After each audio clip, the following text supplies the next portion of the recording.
So, folding knives for defense. In short, don't. Wow, that was a 6-second video if we wanted to be. Seriously though, don't. Folders just kind of suck, in my opinion. Basically, you lose most of the advantages that you have with a knife. But let's talk about them anyway, because maybe that's all you got. So, to me, folders come into 3 categories. There's balisongs, there's autos, and there's shit that's gonna get you killed. What's funny is, of the 3 of these, this one is the one that's actually in my into the world gear. It's with the machete as a utility knife. And you can actually open it one-handed. You can use it, but it's here representing pretty much any old school knife. These are utility tools in my mind. They aren't really weapons. So they are 3rd best. And that's, buck knives, any lock blades, that kind of shit. Like, it's not ideal. This, for those who are wondering, is a Buck 110 Light that I modified.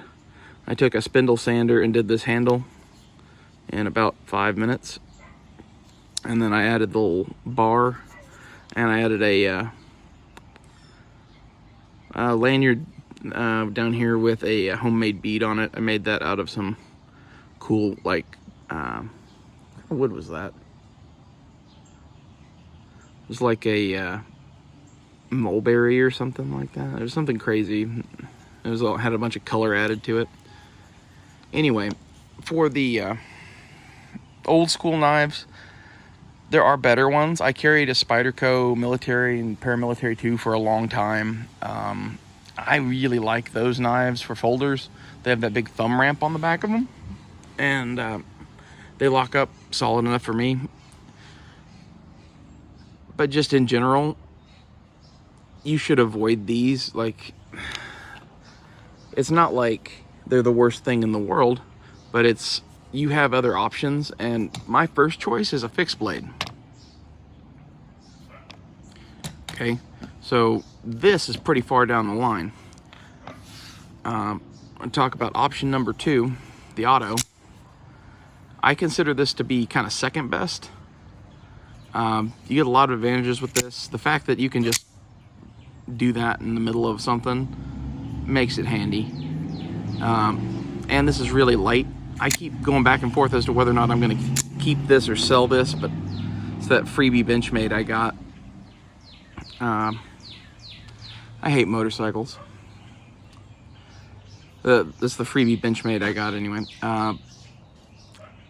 The thing with autos is legalities. They aren't legal everywhere. Move to a free state would be my advice on that. And then I don't know, the cost. Is the juice worth the squeeze? Like, to me, that thing is $30, and as a utility knife, that probably fights almost as good as this. I don't think I would spend $450 on one of those. And then the number 1 choice, in my opinion, is the balisong, which, is flashy. But the reason that this is the number 1 choice is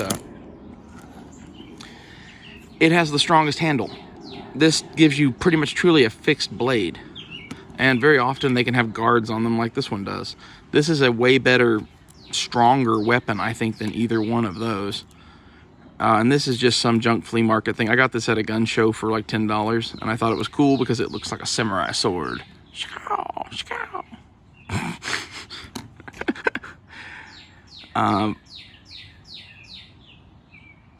I would buy a much better balisong than this. If I were going to get a balisong for defense, I would probably look at least a Benchmade. I would plan on spending at least $150 to $200 on a balisong. That's just the way it is. And that number's probably going up because of inflation. Maybe I can trade this dude for a balisong. That'd be fucking cool. I'd rather keep this one and buy a really nice balisong. Sadly, balisongs cost so much fucking money. Like, I can't really justify spending that. It's back to, this category.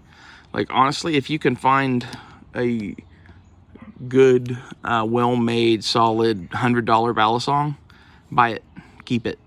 I'd recommend Bradley, and I think Kershaw makes one now. I think Kershaw made Bradleys, or maybe they're just making new Bradleys now, I'm not sure, but those have always been about $100, and the only reason I don't like Bradley butterfly knives is the way they make their shit out of solid stainless steel and really, really sharp blades. If you fuck up, it cuts really bad.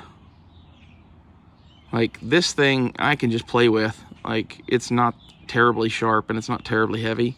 I don't even have to be careful about where it lands, really. I'm just used to working with sharp blades. And, like, maybe you mess up every once in a while, but, like, as long as you don't drag your hand along the blade, you're fine. Like, this is not a razor blade. You know, it is sharp. I would say it's probably about as sharp as that buck knife from the factory, which is respectable for sure, but it's not, you know, a razor blade. The Bradleys, they make their shit really sharp and they put really heavy handles on it. I have several scars from one of those. That's my only real criticism of them. And you know, if you do flip those all the time, you will learn not to put your hands there. I just try not to put my hands there most of the time anyway, but you know, I try to do crazy shit and play with them and whatever, and then you just end up getting cut with the Bradleys. I really like the Benchmade 51. It's a really light EDC kind of Balisong that you could ice pick somebody with. I think that's the route that I would probably go, would be a Benchmade 51.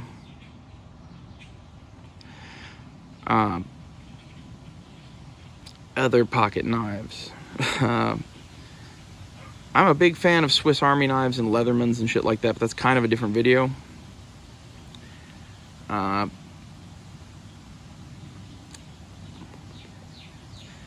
Like case knives, multi-bladed Stockmans and shit like that. Some of those with the sheep's foot blades on them can be a wicked little like cat claw kind of thing. If you have one of those in your pocket, sometimes you can find those pretty cheap at gun shows. That's worth having. Like, they're kind of like harvesting knives or some shit. But like, fuck, in close quarters, if you just start slashing with that thing, they'll get away from you. They'll 100% get the fuck away from you. There's a lot of like sailing knives and shit like that have sheep's foot blades that are kind of similar. Honestly, that would be the folder that I would get for fighting. Would be one of those cat claw ones. Hawksbill, whatever. There's one that is kind of like a farming gardening knife. It's made by Lord & Field. So the Battle Box folding knife company. I'm planning on getting it next. It's like 35 or 40 bucks on Amazon. I got $5 Frost Cutlery Hawkbill that has a locking blade and everything on it for $5 at a pawn shop. I thought that was kind of cool. In general, though, don't get folders for self-defense. This isn't a good idea. That's about all I have to say on it. In fact, of all of these, the Balisong and the Otto are the ones that are the best for self-defense because they are the flashiest. And when you deploy them, especially the Balisong, and you do it well, there's a whole lot of people that just run away. And that's the ultimate goal of both of those, in my opinion. Like, they can stab people, but through, you know, intimidation, they are more effective. And that's really the ultimate weapon in a lot of ways for any knife fight, especially. If you can get the guy just to run away from the knife fight, that's a win. Thanks for watching.